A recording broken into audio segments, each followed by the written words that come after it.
Bismillahirrahmanirrahim. Alhamdulillah. Wassalatu wassalamu ala Rasulillah wa ala alihi wa sahbihi wa man tabi'ahu wa nasarahu wa wala. Sidang jamaah yang dirahmati Allah, Assalamualaikum warahmatullahi wabarakatuh. Alhamdulillah, kita bersyukur kepada Allah. Pada tengah hari ini sekali lagi dengan izin Allah kita dapat bertemu di sini. Mudah-mudahan banyak manfaat yang boleh kita dapati daripada perbincangan kita dalam hadis-hadis pilihan yang berkaitan dengan masalah modal sebagai modal untuk berusaha dan menjadi manusia yang sempurna. Kita masih lagi bincangkan hadis yang berkaitan dengan masalah tekun dan dedikasi dalam pekerjaan. Daripada Aisyah radhiyallahu anha, Rasulullah sallallahu alaihi wasallam bersabda, "Innallaha yuhibbu idza 'amila ahadukum amalan an yutqinahu," yang maksudnya bahawa Allah mencintai seseorang yang apabila dia mengerjakan suatu kerja, dilaksanakan pekerjaan itu dengan cemerlang. Kita dah dengar pada minggu lepas huraiannya, di mana kita sebagai seorang Islam, seorang manusia yang beriman kepada Allah Subhanahu wa taala, tidak boleh buat kerja sambil lewa saja. Apa saja kerja yang kita lakukan, sama ada untuk kepentingan diri sendiri ke, atau untuk kepentingan keluarga, ataupun untuk kepentingan majikan kita sekalipun, semuanya itu mestilah dikerjakan dengan sempurna. Jadikanlah hasil pekerjaan kita hasil yang memuaskan. Itulah ajaran dan pesanan Nabi kita Muhammad sallallahu alaihi wasallam. Sebab Allah akan sentiasa memberi bantuan dan memberi pertolongan kepada kita selama mana kita melakukan pekerjaan itu dengan ikhlas, dengan sungguh-sungguh dan semata-mata untuk mengharapkan keridhaan Allah Subhanahu wa taala. Sebagaimana yang disebutkan dalam ayat suratul Ankabut, dalam suratul Ankabut ayat 69, Allah berfirman, "Walladzina jahadu fina lanahdiyannahum subulana wa innallaha lama'al muhsinin." Yang maksudnya orang-orang yang bekerja untuk kami, atau bekerja kerana kami, berusaha bekerja membuat satu untuk kerana kami, lanahdiyannahum subulana, nescaya kami akan tunjukkan kepada mereka jalannya, caranya, dia punya peraturannya dan tekniknya ataupun taktiknya. Subul ni daripada perkataan sabil, sabil makna jalan, subulana ni makna jalan-jalan kami, plural. Maka Tuhan akan tunjukkan beberapa cara untuk kita menyelesaikan satu-satu pekerjaan, beberapa teknik atau taktik untuk kita menyelesaikan satu-satu masalah, selama mana kita buat kerja ni semata-mata kerana Allah. Kalau kita buat kerja kerana nak dipuji, itu nanti kita menghadapi buntuan. Siapa yang tak boleh bantu kita kan? Kalau kita kerja pun kerana nak dipuji pun, kemungkinan kita tak dapat pertolongan, tak akan dapat pertolongan Allah Subhanahu wa taala. Kita buat kerja semata-mata kerana Allah, walaupun itu adalah kerja untuk majikan kita, tapi majikan kita itu telah pun mengamanahkan kepada kita, maka kita buatlah kerja dengan betul-betul. Kita berniaga pun sama juga. Kalau kita berniaga, kita menyiapkan apa orang kata servis yang orang perlukan kepada kita, mesti buktikan servis tersebut dengan sebaik-baiknya. Cuba kita tengok 2 hari lepas ke 3 hari lepas dalam surat khabar kan, semalam ke semalam lagi tak ingat, dalam surat khabar bertarian, bagaimana nasib pasangan ataupun orang yang ingin mengadakan majlis walimah terpaksa dibatalkan kerana orang yang nak menyediakan servis tu tak dapat menyempurnakan dengan sempurna dengan alasan yang berbagai-bagai. Jadi kalau kita hanya memikirkan untung saja, bukan nak memikirkan untuk menyelamatkan majlis orang, dan bukan kita fikirkan ini aku tu buat ni kerana Allah, kerana mengadakan walimah tu hukumnya sunnah. Dan bila katakan sunnah tu ibadah, ya, dia ibadah. Jadi kalau kita bantu orang membuat ibadah, bermakna kita membantu orang menghadap Allah Subhanahu Wa Taala, atau membantu orang membuat ibadah kepada Allah Subhanahu Wa Taala, tentulah kita dapat pahala. Lebih-lebih lagi kalau kita bantu tu memang untuk orang ni beribadah, melaksanakan salah satu ibadah, iaitu perkahwinan ataupun wali tuatul urus. Ini merupakan satu ibadah kerana dia disunatkan pada kita untuk membuat walimah semasa bernikah. Jadi kalau kita bantu tu memang untuk membantu orang buat ibadah, tentu Allah akan bantu dia. Kalau dia bantu pun, dia buat pun kerana Allah. Tapi kalau kerana buat, ya, ada di sebalik, tak ada sebab yang lain kecuali nak untung saja. Jadi kalau nak untung saja, memanglah kita satu masa pun nanti kita akan mengalami kerugian, mengalami kesusahan kerana kita tak fikir orang lain punya keperluan. Kita hanya fikir keperluan kita. Keperluan kita, kita mahu untung, dapat untung, kita bebas, kita puas, kita boleh buat itu, buat ini. Dia tak fikirkan bagaimana keperluan orang lain pula. Orang lain yang memerlukan bantuan kita ni, kita pun nak memenuhi keperluan dia. Kita pun kalau boleh nak memuaskan hati dia supaya dia puas. Kita pun walaupun penat, tapi kerana kita dah tolong dia untuk kepuasan dia, kita bantu dia kerana dia nak beribadat, maka insya-Allah Tuhan akan tunjuk jalannya. Tapi bila dah buat bukan kerana Allah SWT, Tuhan tak tunjuk jalannya dengan sempurna dan kena kutuk, bisnes nanti akan jatuh, tercemar nama kan. Jadi kita tengoklah macam mana keadaan di masa akan datang. Wallahualam. Dan bukan ini bukan sekali, dah berkali-kali kita tengok orang-orang yang menyediakan khidmat ini gagal menyediakan keperluan yang diharapkan oleh seseorang. Jadi sebaik-baiknya kalau tak boleh buat, lebih baik jangan buatlah. Bagi orang lain yang memang ahli untuk buat, walaupun itu merupakan satu perniagaan, tapi kalau kita tak dapat memenuhi keperluan orang, orang kutuk kita, orang marah kita, kita berdosa dengan Allah SWT kerana tak memenuhi janji. Sebab buat kerja tak sungguh-sungguh, buat kerja tak betul-betul. Sedangkan Nabi mengajar, buatlah kerja dengan betul-betul. Itulah yang disukai oleh Allah. Dan Allah menerangkan, orang-orang yang buat kerja dengan betul kerana Allah, Tuhan akan bantu, Tuhan akan tunjuk jalannya, Tuhan akan tunjuk jalan apa dia cara-caranya, taktiknya, tekniknya, semua akan ditunjuk. Asalkan yang kita buat itu adalah lillahi ta'ala. Kemudian dalam ayat yang lain pula yang menyokong hadis ini, Tuhan berfirman,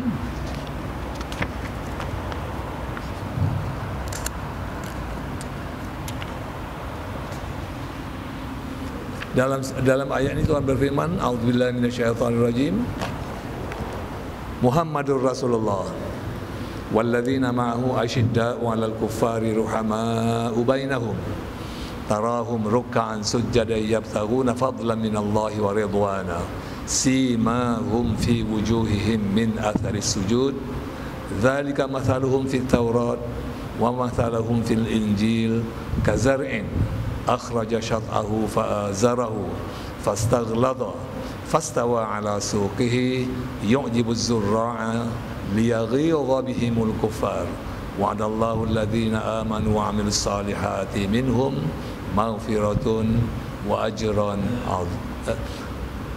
Wa'adallahu alladhina amanu wa 'amilus salihati minhum maghfiratan wa ajran 'azima. Maksudnya Nabi Muhammad ialah Rasulullah, dan orang yang bersama dengannya bersikap keras dan tegas terhadap orang-orang kafir yang memusuhi Islam. Dan sebaiknya bersikap kasih sayang serta belas kasihan, baiknya sebaliknya, bersikap kasih sayang serta belas ihsan kasihan sesama sendiri umat Islam. Engkau melihat mereka tetap beribadat, rukuk dan sujud dengan mengharapkan limpah kurnia pahala dari Tuhan mereka serta mengharapkan keredaannya. Tanda yang menunjukkan mereka sebagai orang-orang yang saleh terdapat pada muka mereka dari kesan sujud dan ibadat mereka yang ikhlas. Demikianlah sifat mereka yang tersebut di dalam kitab Taurat dan sifat mereka di dalam kitab Injil. pula ialah bahawa mereka dilibatkan sebagai diibaratkan sebagai pokok tanaman yang mengeluarkan anak dan tunasnya, lalu anak dan tunasnya itu menguburkannya sehingga dia menjadi kuat, lalu dia menyuburkannya hingga jadi kuat, lalu ia tegap berdiri di atas pangkal batangnya dengan keadaan yang mengkagumkan orang-orang yang menanamnya. Allah menjadikan sahabat-sahabat Nabi Muhammad dan pengikut-pengikutnya kembang biak serta kuat gagah di sedemikian itu kerana ia hendak menjadikan orang-orang kafir merana dengan perasaan marah dan hasad dengki dengan kembang biaknya umat itu. Dan selain itu Allah telah menjanjikan orang-orang yang beriman dan beramal saleh keampunan dan pahala yang besar. Jadi kalau kita tengok ayat ni panjang lebar, ayat ni banyak cerita. Pertama sekali cerita tentang di mana Nasrullah dan sahabat-sahabatnya ni dengan orang-orang kafir ditegas, tak ada boleh kompromis, tak boleh tolak ansur. Jadi bukan maknanya orang kafir sekarang ni lain. Ini orang kafir yang memang sentiasa memusuhi Islam, nak menjatuhkan Islam, berkata Islam di hadapan orang Islam, tapi bila di hadapan kawan-kawannya dia kata dia main-main je, uluk-uluk je. Wa idza laqul ladzina amanu qalu amanna. Apabila mereka berjumpa dengan orang-orang yang beriman, mereka pun berkata kami pun beriman. Wa idza khalau ila syayatinihim qalu inna ma'akum. Tapi apabila mereka berjumpa dengan kuncu-kuncu mereka, sahabat-sahabat mereka, mereka mengatakan kami tetap bersama-sama dengan kamu. Jadi dalam hal seperti inilah orang-orang seperti ini yang dikatakan orang munafik, Nabi dan sahabat-sahabatnya tetap bertegas.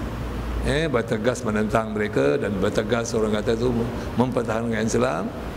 Tetapi dalam keadaan demikian, walaupun Nabi dan sahabat-sahabatnya sikapnya tegas terhadap orang-orang yang bukan Islam, kepada orang yang bersama Islam dia bersifat kasih sayang. Antara satu sama lain, tarahum ruk'an sujjadan yabtaguna fadlan minallahi wa ridwana. Sifat kasih sayang ni diasaskan kepada apa? Mereka rukuk, mereka sujud, semata-mata untuk mendapatkan keridhaan Allah, malam mereka bangun malam dan sebagainya. Jadi ayat ini juga menunjukkan bahawa kerja nak beribadat pun kena sungguh-sungguh je. Bukan kata buat kerja jangan sungguh-sungguh.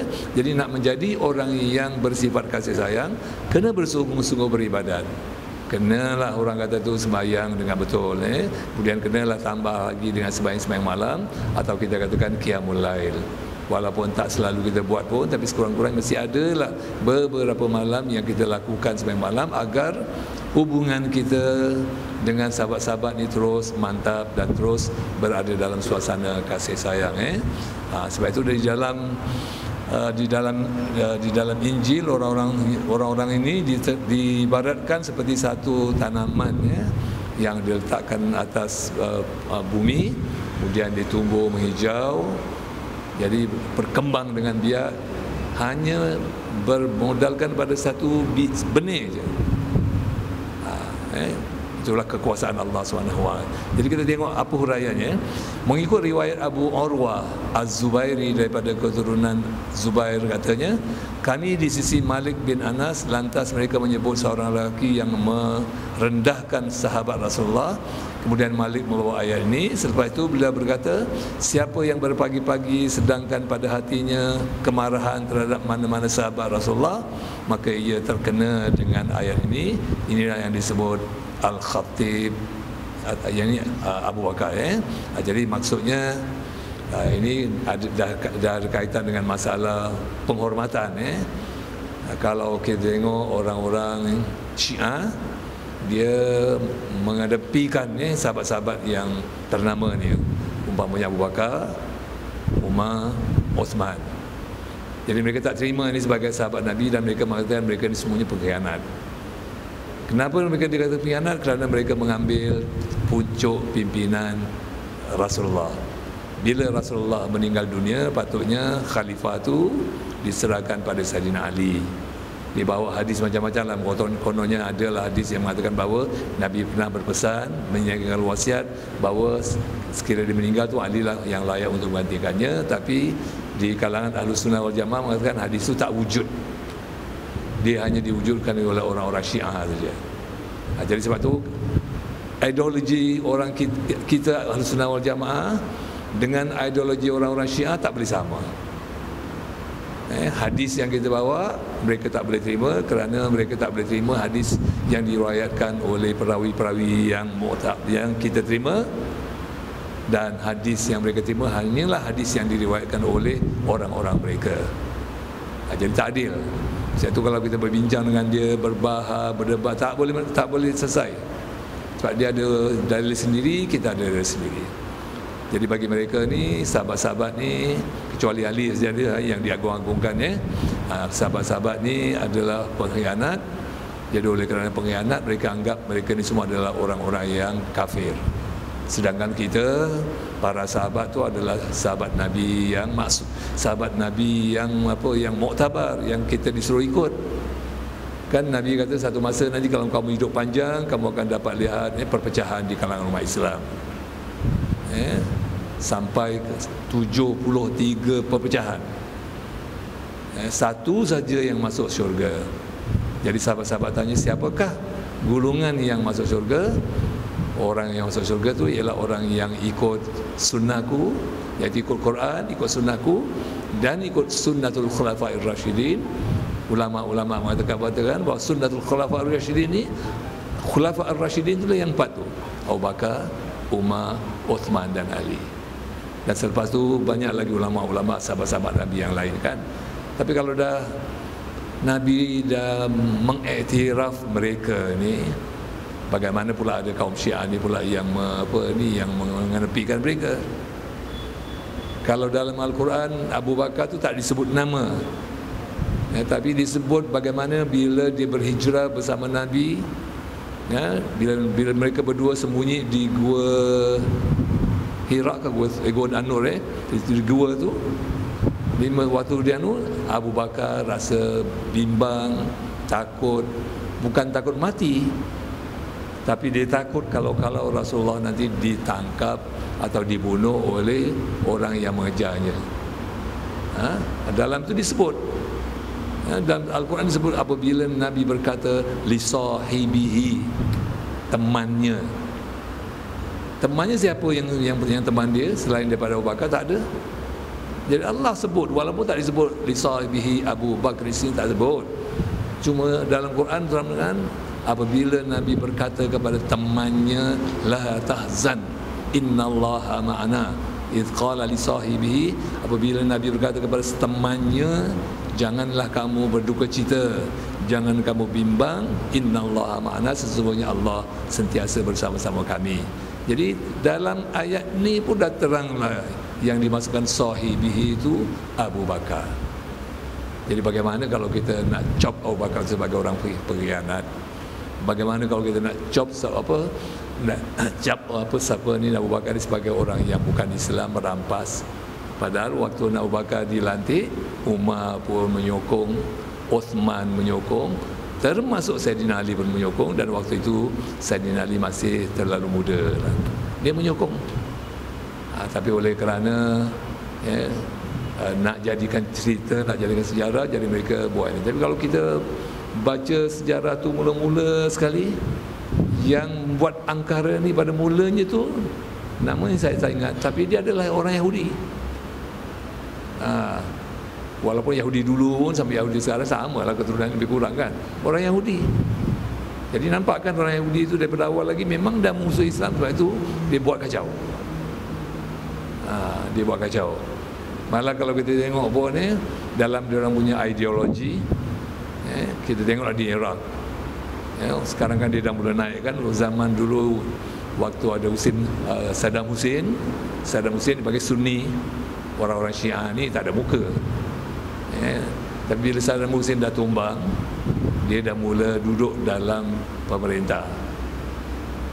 Jadi sekarang tengok orang-orang Syiah ni menyerang orang Sunni, sebab bagi mereka darah orang Sunni ni halal. Kenapa tak darah Yahudi yang halal? Kenapa tak darah orang kafir halal? Kenapa orang Islam sendiri kata halal? Bila kita kaji, kita nampaklah di sana tu memang ada, di sebalik tu adalah agenda yang tersembunyi yang kita tak tahu. Tapi bagi mereka yang dah terpengaruh ni memang susahlah nak tarik. Kalau kita cakap pasal ini, dia punya sejarah lain.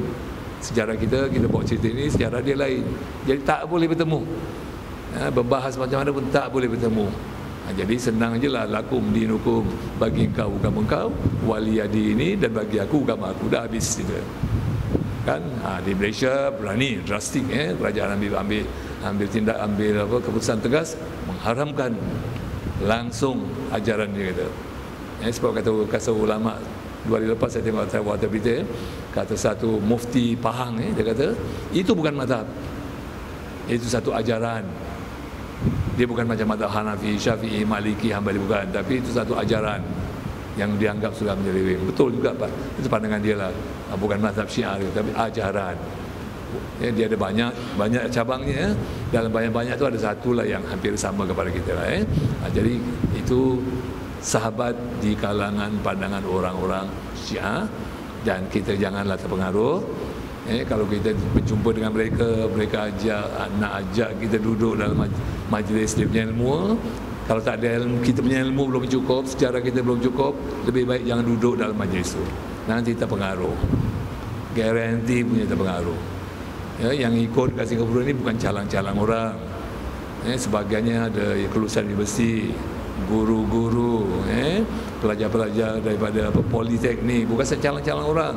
Orang-orang biasa pun ada lah, tapi orang-orang yang ada lah ni, yang ada ilmu ni, yang pandai-pandai pun terpengaruh. Kalau di Malaysia pun gitu, sebahagian ulama pun boleh terpengaruh pun ada. Sebab kalau tak betul-betul kita fikir, tak betul-betul kita perhatikannya, kita pun boleh terpengaruh. Tapi oleh kerana kat Singapura ada undang-undang, di Malaysia ada undang-undang, mereka tak bunuh kita lah. Sebab siapa bunuh orang sembarang kena lah kan. Jadi sebab itu undang-undang tu lah yang menyelamatkan kita.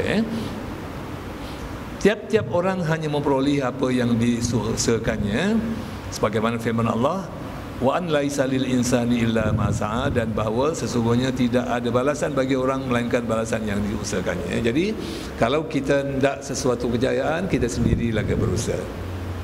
Kita hendak balasan dari Allah Subhanahu wa taala, kita sendiri berusaha, dan balasan itu datang dari Allah Subhanahu wa taala, tidak ada yang lebih lagi. Jadi yang ketiga, kalau nak buat kerja tu mestilah kerja mengikut tertib. Tertib ni ikut peraturan, Tertib mana yang dulu didulukan, yang mula dimulakan, Sebagaimana firman Allah, fa iza farauta fansab, apabila kamu telah selesai daripada sesuatu amal saleh, maka bersungguh-sungguhlah engkau berusaha mengerjakan amal saleh yang lain. Ini sebagai bukti atau sebagai contoh, apabila kita nak buat amal soleh pun kena satu-satu. Mana boleh serentak. Sembahyang dulu, lepas tu barulah berzikir. Habis berzikir semua dah baca doa, barulah sembahyang sunat. Kalau memang niat lepas tu nak melawat makam, melawat saja tak ada apa-apa, bukan apa-apa, melawat kan tak salah kan. Setakat nak ziarahlah makam, jangan lepas sembahyang lari sana turun bawah, jadi tak tuara. Kalau kita nak buat apa pun dia ikut tertib. Fa iza faragta, apabila kamu dah selesai membuat satu amal saleh atau satu pekerjaan, fansab, maka mulakanlah dengan amal saleh yang lain. Tak boleh serentak, itu yang diajarkan oleh Rasulullah sallallahu alaihi wasallam. Kemudian ada beberapa hadis lain yang menyokongnya, umpamanya daripada Raqab Al-Misri, Rasulullah bersabda, tuba liman zallat nafsuhu wa taba kasbuhu wa hasunat sariratuhu wa karumat alaniyatuhu wa azala 'anil nasi syarrahu, tuba liman amila bi ilmihi wa anfaqal fadla min malihi wa amsakal fadla min qawlihi. Yang maksudnya, berbahagialah siapa yang menghina dirinya, baik usahanya, baik rahsia hatinya, mulia zahirnya, dan beruzlah daripada manusia kejahatan. Apa ni dia punya terjemah, beruzlah Tuba liman dzallat nafsu, berbahagialah siapa yang menghina dirinya. Jadi maksudnya kita ni memang mulia. Nabi kata orang-orang yang menghina diri, menganggap dirinya tu hina tu, itulah orang mulia. Itu maknanya mendalam. Bukan maknanya kita disuruh jadi orang yang hina seperti menjadi pelacur, pencuri, penzina, tidak. Maksudnya ingatlah, kita ni sememangnya manusia ni daripada makhluk yang hina. Tengoklah daripada asal kejadian kita tu dah. Asal kejadian kita kan min turab. Turab ni ataupun tin, daripada tanah. Tanah pun bukan tanah yang kita lihat sekarang yang cantik ni. Tanah liat yang kotor. Kalau dulu-dulu kita kat kampung, air basuhan kita, air mandi kita kan jalan kat belakang lalu longkang. Betul kan? Tengok dia punya tanah-tanah tu macam mana. Keadaan tanah tu begitu, orang kata tu kotor, kotor dan menjijikkan lah. Kalau kita cangkul tanah tu kat bawah tu, dia dah jadi liat hitam warnanya. Kerana dah banyak najisnya minuman kopi kita, buang air kita, apa kita bisa sakit, sekahak kita, lendir kita, semua lalu situ, lama-lama dia berubah tanah tu. Begitulah keadaan manusia asalnya daripada tanah liat yang begitu kotor lah. Jadi kemudian Allah jadikan manusia dari sana, diubah suai sehingga menjadi manusia sebaik-baik kejadian. Kenapa manusia dikatakan sebaik-baik kejadian? Bandingkanlah diri kita ni dengan makhluk-makhluk yang lain. Malaikat pun tak sebaik-baik kejadian sebab dia ada kepak. Kepaknya katanya sampai berapa belas kepak. Makhluk tu tinggi. Kita tengok Nabi kita Muhammad SAW, tengok kali pertama dah menggigil. Kali pertama dah menggigil. Jadi mana tak sesuai, kita tak boleh dapat berkawan dengan mereka. Kita perhatikanlah juga jin dan syaitan juga, dia satu makhluk yang tak sama dengan kita. Mereka pun yang diorang tengok kadang tinggi, panjang, berbulu kakinya, macam-macam lah kan. Itu yang kita tak nampak. Yang kita nampak, pergilah zoo sana. Itu senang nampak kan. Pergilah zoo sana, macam-macam haiwan, jenis haiwan kita nampak. Nampak harimaunya lah, singanya lah, kuda belang, kerbau, lembu. Sekarang yang dibawa dari China tu apa? Panda panda dan sebagainya. Walaupun dia kata panda tu cantik, molek, harimau bintang tu cantik. Pergilah sana, berbandingkan dengan kita, siapa cantik? Siapa cantik? Cara makan dia tengok, cantik tak dia? Harimau macam mana cantik pun, cara makannya terkam, garang, ambil orang, makan apa dan sebagainya. Cara makan kita bertata tertib, dengan bacaan dan sebagainya. Jadi kita bandingkanlah kejadian kita yang Allah dah katakan, laqad khalaqnal insana fi ahsani taqwim, sesungguhnya kami telah jadikan manusia dengan sebaik-baik bentuk. Jadi dah dengan sebaik-baik bentuk ni yang cantik, jadi ada orang yang handsome, ada orang yang kacak, ada orang perempuan yang very very beautiful, pretty, ada yang sederhana, ada yang gelap, ada yang tak cantik kan. Jadi tak cantik pun, jadi janganlah orang yang cantik tu pandang rendah dengan orang yang tak cantik. Saya pagi-pagi tengok pagi sebelum keluar tadi pagi tu, tengoklah Selamat Pagi Malaysia hari ni di televisyen 3 dia ada satu kumpulan. Kumpulan tu memberi bantuan menjaga orang-orang yang tak cantik ni lah.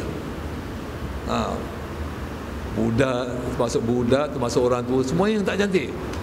Mukanya yang ada berit hitam dan sebagainya kan. Cuba kita bayangkan. Jadi kalau kita dah cantik, kita dah, orang kata, kita rasa kita dah perfect, kita rasa kita dah molek lah. Jangan cuba pandang orang yang tak cantik tu sebagai orang tu rendah. Padahal dia yang tak cantik pun, dia asalnya daripada tanah. Kita yang cantik, yang handsome pun asalnya dari tanah. Yang mulia di sisi Allah, inna akramakum, yang mulia di sisi Allah, indallahi atqakum, ialah orang yang paling banyak takwanya. Bukan paling cantik, bukan paling banyak duit, bukan paling handsome, ataupun orang yang gagah perkasa, tidak, tapi yang banyak takwa.